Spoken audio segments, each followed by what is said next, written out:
Atos dos Apóstolos, capítulo 10, versículos 34 até o 43, diz assim: Então Pedro falou, dizendo: Reconheço por verdade que Deus não faz acepção de pessoas. Pelo contrário, em qualquer nação, aquele que o teme e faz o que é justo, lhe é aceitável. Esta é a palavra que Deus enviou aos filhos de Israel, anunciando-lhes o evangelho da paz, por meio de Jesus Cristo. Este é o Senhor de todos. Vós conheceis a palavra que se divulgou por toda a Judéia, tendo começado desde a Galiléia, depois do batismo que João pregou. Como Deus ungiu a Jesus de Nazaré com o Espírito Santo e com poder, o qual andou por toda parte, fazendo o bem e curando a todos os oprimidos do diabo, porque Deus era com ele. E nós somos testemunhas de tudo o que ele fez na terra dos judeus e em Jerusalém, ao qual também tiraram a vida, pendurando-o no madeiro. A este ressuscitou Deus no terceiro dia e concedeu que fosse manifesto, não a todo o povo, mas às testemunhas que foram anteriormente escolhidas por Deus, isto é, nós que comemos e bebemos com ele, depois que ressurgiu dentre os mortos. E nos mandou pregar ao povo e testificar que ele é quem foi constituído por Deus, juiz de vivos e de mortos. Dele todos os profetas dão testemunho de que, por meio do seu nome, todo aquele que nele crê recebe remissão de pecados. Quero convidar você a fechar seus olhos, pensar em Deus agora. Quero que você pense no motivo que te trouxe aqui, no motivo que te faz participar desse culto, onde você estiver. Que você colocasse diante do Senhor as suas necessidades, seus medos, suas dúvidas, e pedisse ao Espírito Santo que fale ao teu coração nessa hora. Vamos orar? Senhor, bendito seja o teu nome, pela bênção da palavra. Deus, nós louvamos ao Senhor porque ela não nos está oculta, ela foi revelada pelo teu Espírito. Nós podemos, pela tua graça, ler, entender e praticar as Escrituras. Senhor, obrigado pela oportunidade de estarmos aqui como igreja, como família bendita do Senhor, ao redor da tua mesa, para ouvir os teus ensinos. Pedimos que o Senhor venha ministrar a cada coração que estiver ao alcance da nossa voz, que a tua palavra possa causar um efeito impactante na vida de cada um, que haja transformação, que haja consolo, que haja, Deus, uma mudança nas estruturas, que o poder do Evangelho, que o poder do teu Espírito promova isso na vida de cada um de nós. Nos curvamos diante da tua palavra, reconhecemos que ela é a verdade e pedimos, ó Deus, que a tua presença também espante de perto de nós todo o mal e que haja um ambiente tranquilo agora para que todos nós possamos usufruir desse privilégio em nome de Jesus. Amém. Pode assentar, queridos. O evangelho todo para o homem todo no mundo todo. É sobre isso que eu quero compartilhar com a igreja nessa noite. Foi isso que Deus nos mandou fazer. Pregar o evangelho todo ao homem todo no mundo todo. Pedro, a partir do verso 34, ele diz que Deus não faz acepção de pessoas. E não foi só Pedro que falou isso. Nós vamos ler em Romanos, capítulo 2, versículo 11, que Paulo também falou isso. E vamos ler também em Tiago, capítulo 2, versículo 2, que Tiago também ensinou isso. Deus não faz acepção de pessoas. João, no capítulo 3, versículo 16, escreve para nós que Deus amou o mundo de tal maneira que deu seu Filho unigênito para que todo aquele que nele crê não pereça, mas tenha a vida eterna. Não existe um ser humano sequer na face da terra que não seja alvo ou objeto do amor de Deus e que não esteja no coração de Deus o desejo de salvá-lo. Paulo, escrevendo a Timóteo, no capítulo 2, versículo 4 da primeira carta, diz que a vontade de Deus é que todos sejam salvos.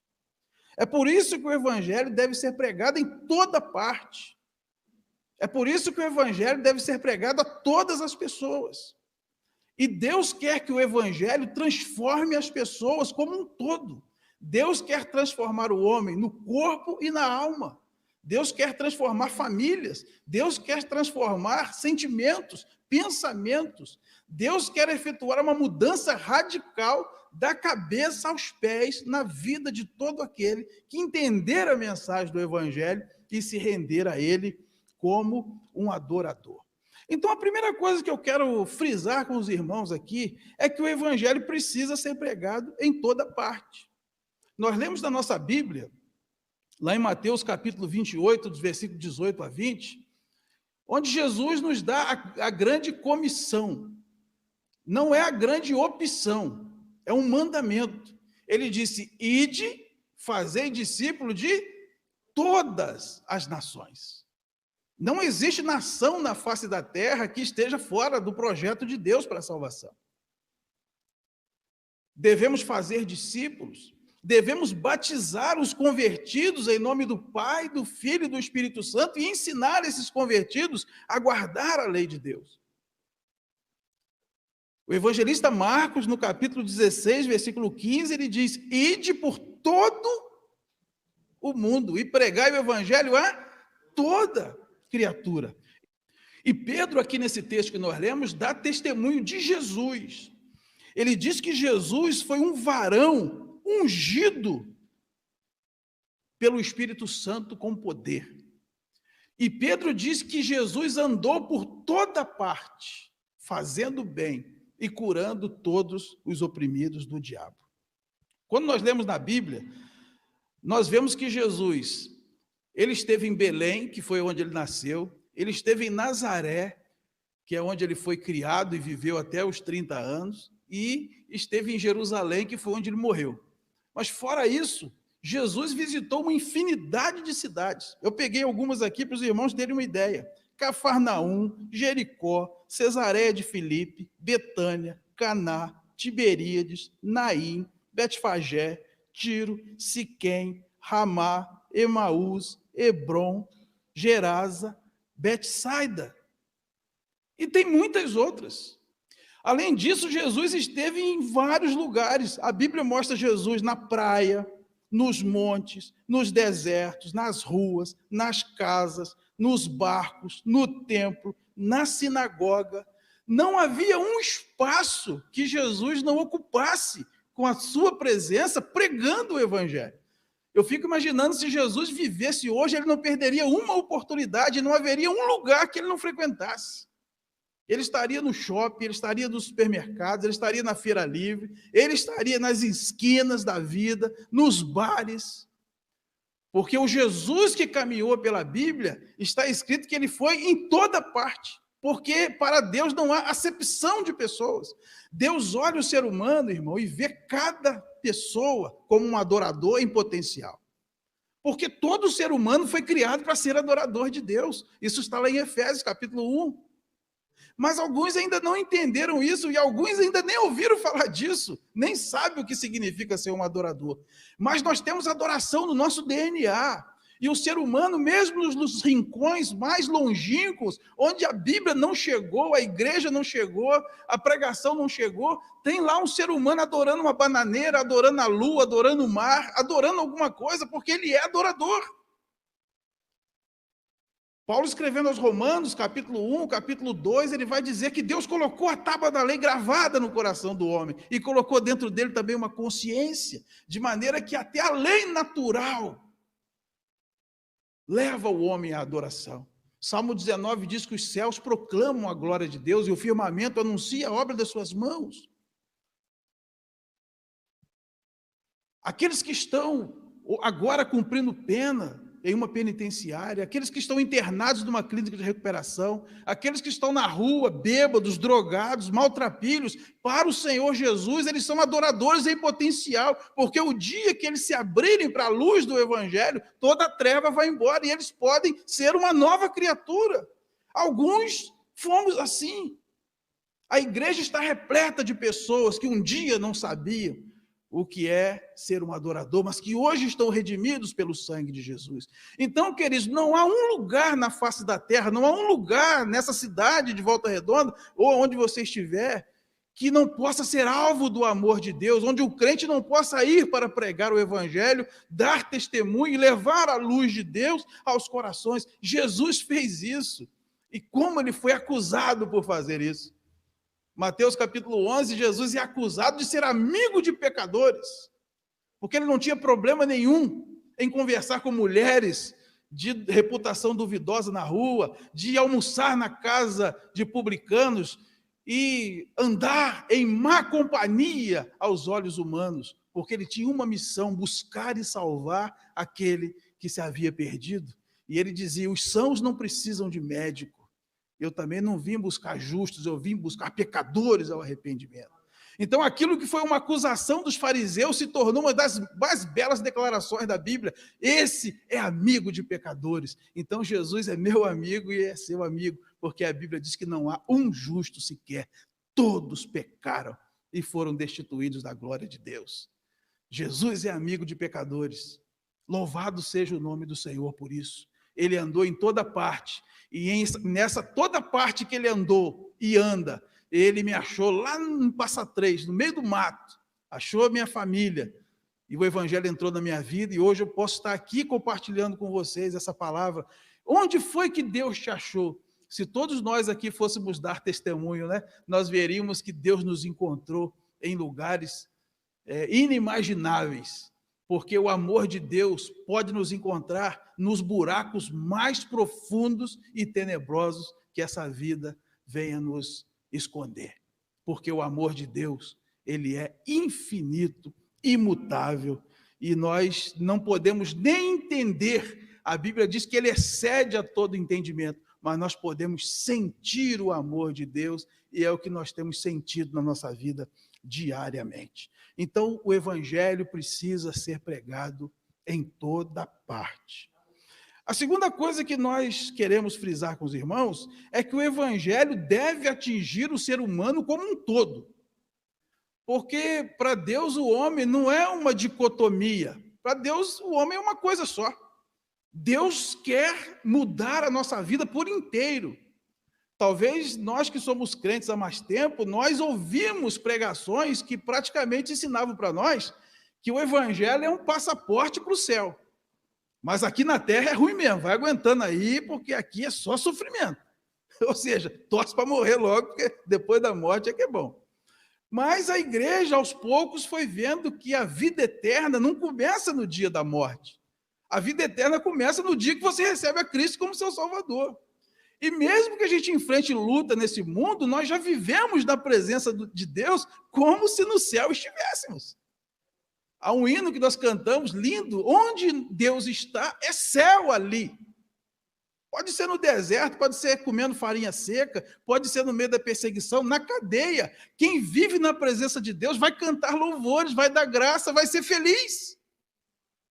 Porque é isso que o evangelho faz conosco. Então Deus quer mudar nossa vida espiritual e nossa condição espiritual da morte para a vida. Ele quer mudar nosso caráter, ele quer mudar nossos sentimentos, ele quer mudar nossa família, ele quer mudar nossa maneira de administrar recursos materiais, ele quer mudar nossa maneira de ver o mundo, de ver o pecado, de ver as pessoas. Ele quer fazer uma mudança completa. A igreja não pode pregar que Deus só quer a alma do ser humano, Deus quer o ser humano por inteiro. E há promessa na Bíblia que até o nosso corpo, que provavelmente irá para o pó, um dia há de ressurgir ao soar da última trombeta. Como Moisés disse para o faraó, não ficará uma unha no Egito, da mesma forma, o justo, aquele que é salvo em Cristo, não ficará uma unha no pó. Nós ressuscitaremos em glória e estaremos para sempre com o Senhor. Essa é a promessa do Evangelho. E essa é a mensagem que nós devemos pregar. Então, Pedro diz que Jesus fazia duas coisas. Primeiro, ele andava por toda parte fazendo o bem. Há um ditado que nós repetimos aí, que devemos fazer o bem sem olhar a quem. Jesus fazia o bem. E Jesus não fazia o bem só para os que criam.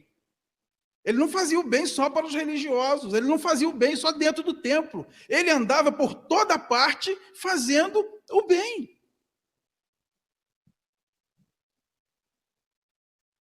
E a Bíblia diz que nós devemos fazer o bem às pessoas. Em Gálatas, capítulo 6, versículo 9, diz: não nos cansemos de fazer o bem. Jesus fez o bem por onde ele passou, irmãos. Primeiro, Jesus curou enfermos. E Jesus curou a enfermidade de gente que creu e de gente que não creu. De gente que agradeceu e de gente que não agradeceu. De gente que o seguiu depois e de gente que não o seguiu depois. A Bíblia mostra Jesus curando cego, surdo, mudo, coxo, paralítico, leproso, epilético, hemorrágico, gente encurvada, mão ressequida, hidrópico. A Bíblia diz que Jesus curava toda sorte de enfermidades. Não há uma enfermidade que não esteja sujeita ao poder de Jesus para curar.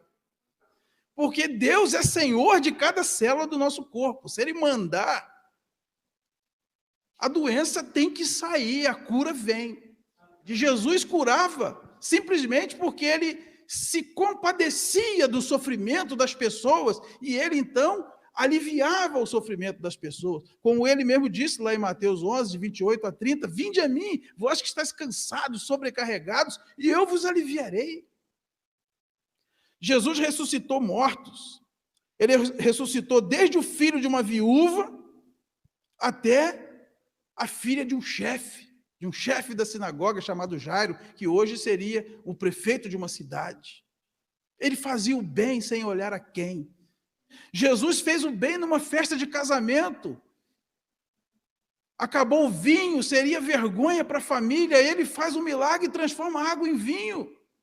E faz o bem para aquela família. Jesus fez o bem multiplicando pães e peixes para alimentar uma multidão faminta. Muitos ali não seguiam a Cristo, e muitos seguiram por um tempo e depois abandonaram. 5 pães e 2 peixinhos. Alimentou 5.000 homens, sem contar mulheres e crianças. E depois 7 pães e alguns peixinhos alimentaram 4.000 homens. Jesus fazia o bem.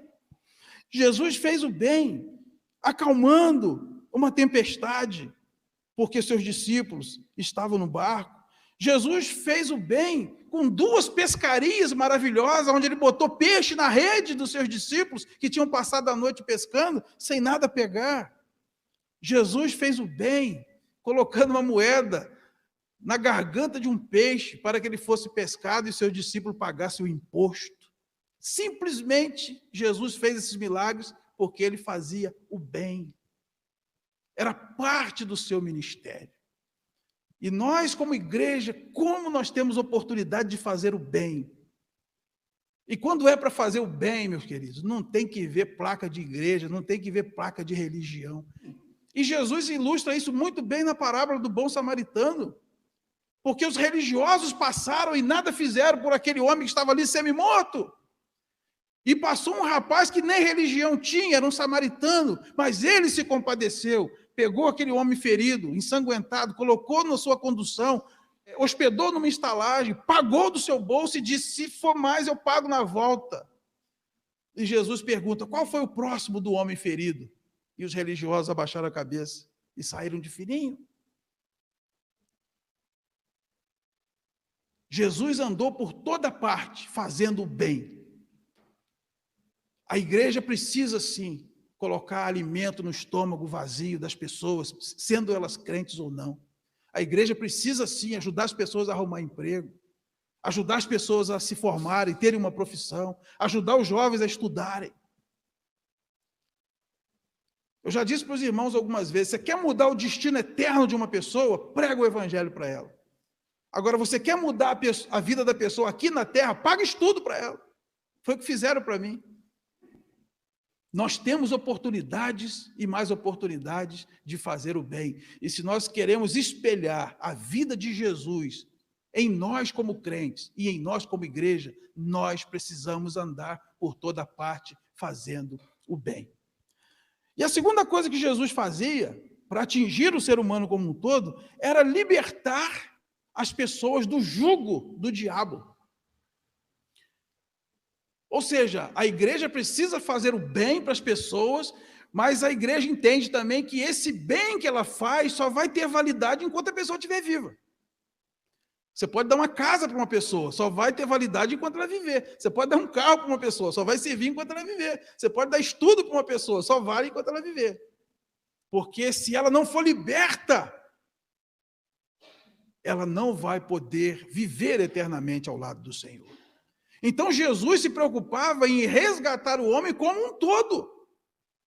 Ele fazia o bem, atendendo às necessidades materiais, mas ele fazia também o mais importante, que era curar as pessoas, libertar as pessoas do jugo do Satanás e dos seus demônios. Sim, irmãos, porque a Bíblia diz, lá em 2 Coríntios, capítulo 4, versículo 4, que o Deus deste século cega o entendimento das pessoas, para que não lhes resplandeça a luz do evangelho da glória de Cristo, o qual é a imagem de Deus. A Bíblia diz que o mundo jaz no maligno. Está em 1 João, capítulo 5, versículo 19. O inimigo, tomando ocasião do nosso pecado original, que quando o homem cai lá no Éden, toda a criação cai com ele. E o pecado do homem, seduzido pelo inimigo das nossas almas, deu legalidade para que ele agisse nesse mundo aqui. Paulo, escrevendo aos Romanos, vai dizer que toda a natureza geme e suporta angústias até agora. A criação aguarda a manifestação dos filhos de Deus, porque a natureza caiu. Vocês acham que o mundo era desse jeito aí? Não. Você vai ler em Gênesis 3 que a consequência do pecado veio sobre a terra, sobre a natureza. A terra passou a produzir cardos e abrolhos. O homem agora tem que arrancar o seu sustento do suor do rosto. Até a morte entrou no mundo por causa do pecado, e lá em Romanos capítulo 5, Paulo diz isso, por meio de um homem entrou o pecado no mundo, e por causa do pecado entrou a morte. Deus não fez o homem para a morte. Então, por conta desse pecado e dessa grande rebelião que começou no céu, foi trazida para a terra, o homem aderiu, nós estamos hoje escravizados pelo pecado. E o pecado nos coloca subjugados ao inimigo das nossas almas, que a Bíblia chama de diabo, Satanás, adversário, Beelzebu, dragão. Nome é que não falta para ele. Mas está falando das mesmas pessoas, o diabo e os seus demônios, que são os anjos que se rebelaram com ele no céu. E João vai dizer na sua carta que Jesus veio exatamente para destruir as obras do diabo. E Jesus andou por esse mundo libertando as pessoas dos demônios. Você vai ver Jesus, por exemplo, libertando o endemoniado lá na cidade de Cafarnaum, em Marcos capítulo 1, versículo 21 a 28. O homem estava endemoninhado, ele estava possesso por espíritos malignos, e Jesus liberta aquele homem do poder do inimigo. Jesus libertou também o endemoniado mudo, lá em Lucas 11, 14. Jesus libertou um gerazeno ou um gadareno que estava endemoniado, aquele homem que se feria, que as pessoas prendiam ele até com correntes, e as correntes não conseguiam detê-lo. Ele andava gritando nu pelos cemitérios, pelas sepulturas. Nada poderia subjugá-lo, mas ele foi liberto pelo poder de Jesus. Jesus também libertou um menino possesso, lá em Mateus 17, de 14 a 21, aquele que, enquanto Jesus estava no Monte da Transfiguração, com Pedro, Tiago e João, os outros 9 estavam embaixo tentando libertar esse menino, mas não conseguiram. E quando Jesus desce, ele repreende o demônio, o menino é liberto, e Jesus diz: essa casta não se expele, senão por meio da oração e do jejum. A libertação do jugo do inferno, do jugo das trevas, do jugo do Satanás. É um dos propósitos do Evangelho. Em Colossenses capítulo 1, versículo 13, Paulo diz: Ele nos libertou do império das trevas e nos transportou para o reino do Filho do seu amor. Império é tirania, reino é governo. Nesse mundo de treva que jaz no maligno, Jesus veio trazer o reino de Deus. Como nós lemos as parábolas do reino de Deus, né, nos evangelhos, coisa linda. Em Mateus 12, 28, Jesus diz: é chegado o reino de Deus sobre vós. E ele fala isso exatamente no contexto onde ele está expulsando os demônios. E os fariseus o acusam de estar expulsando os demônios pelo poder do maioral dos demônios, o Beelzebu. E Jesus diz: Satanás não expulsa Satanás, senão a casa dele estaria dividida, e a casa dividida não prospera. Olha que lição para nós. Mas ele diz: se eu expulso os demônios pelo poder de Deus, é chegado o reino de Deus sobre vós. O reino de Deus é Jesus. O reino de Deus é o projeto de resgate do ser humano, corpo e alma, que Deus quer fazer por meio dos crentes e da igreja, irmãos. Não tem caso perdido para Deus. Sabe aquele seu marido, aquela sua esposa, aquele seu filho, aquele seu cunhado, aquela sua sogra, seu genro, seus vizinhos, seus colegas de trabalho, seu chefe. Sabe aquela pessoa que você olha e diz: esse nunca. Não tem caso perdido. Para Deus, ele é um adorador em potencial. E quando a gente menos esperar, ele vai estar cantando corinho do nosso lado na igreja. Eu já cansei de ver isso, irmãos. Às vezes são aqueles mais carrascos, né, que se convertem mesmo. Está aí o apóstolo Paulo, né, que não deixa a gente mentir. Era matador de crente e depois se tornou um missionário entre os gentios. Lá em João capítulo 8, versículo 32 diz: conhecereis a verdade e a verdade vos libertará. João 8,36: se o Filho vos libertar, verdadeiramente sereis livres. E eu digo para vocês, irmãos, que hoje o diabo tem pouquíssimo interesse de possuir alguém e deixar a pessoa estrebuchando aí pelo chão. Lá em Mateus capítulo 16, Jesus chega para os discípulos e diz: está chegando a hora, eu vou precisar ser entregue na mão dos pecadores e vou morrer, porque eu tenho uma missão a cumprir.